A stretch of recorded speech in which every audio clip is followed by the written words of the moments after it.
Applying for partner visa in Australia, this video is for you.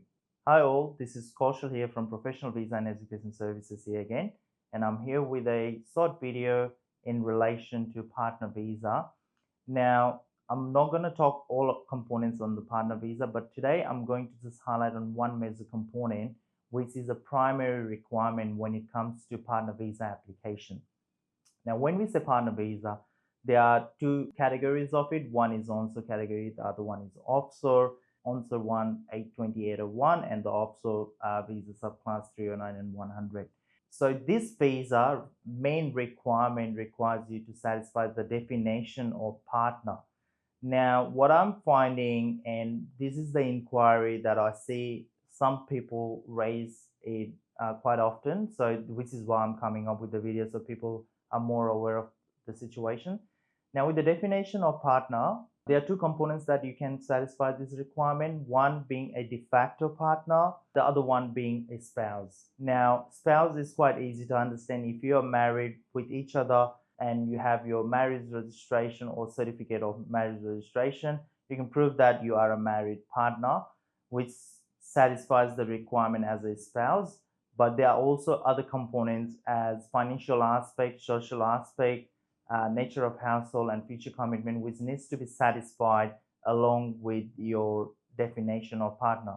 But the key component, as once you get married, you do satisfy the major threshold on there.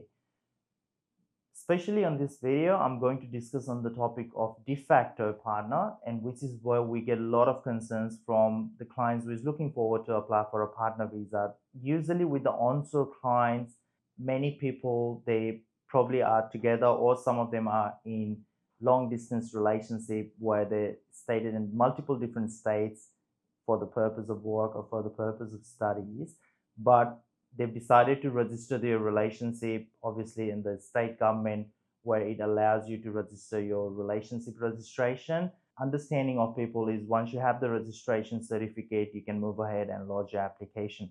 Well, you can lodge your application, but here is the fact, because in order to actually meet the definition of de facto on its own, which is stated that you have been living in continuous, ongoing and continuous relationship for 12 months and continuously been doing so from last 12 months or more.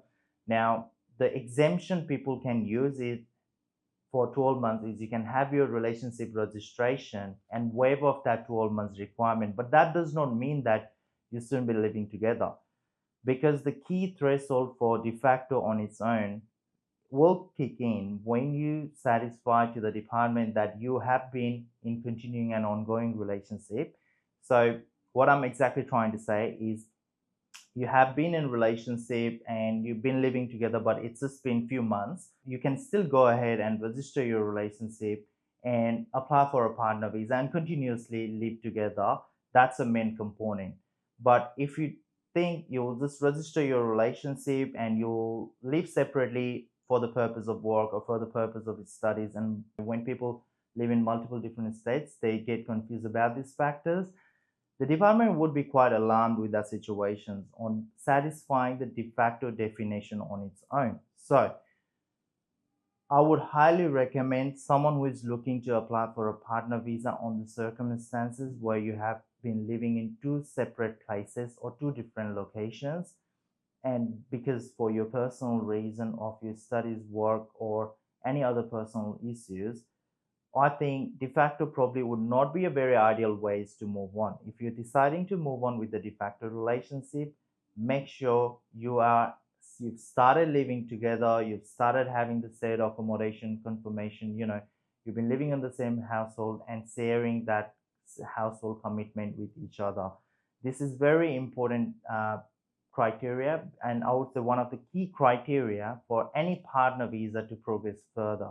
Now, the processing time is quite longer, so we do recommend anyone who is looking to apply for it to start planning it well in advance. I would suggest a reasonable time would be 6 months prior would be a very perfect timing when you start already planning for it, because we have to prove all of the documents in the form of evidence, and some of the documents could be tricky. So if you're one who is looking to apply for partner visa and confused about the documents, confused about the stages, please come and see one of our consultants or myself here in based in Sydney office.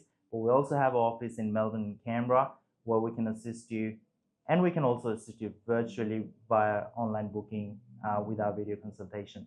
So I hope this video was helpful, and I'll come with more short videos in future. Keep watching, keep sharing, come with more videos. Thank you so much.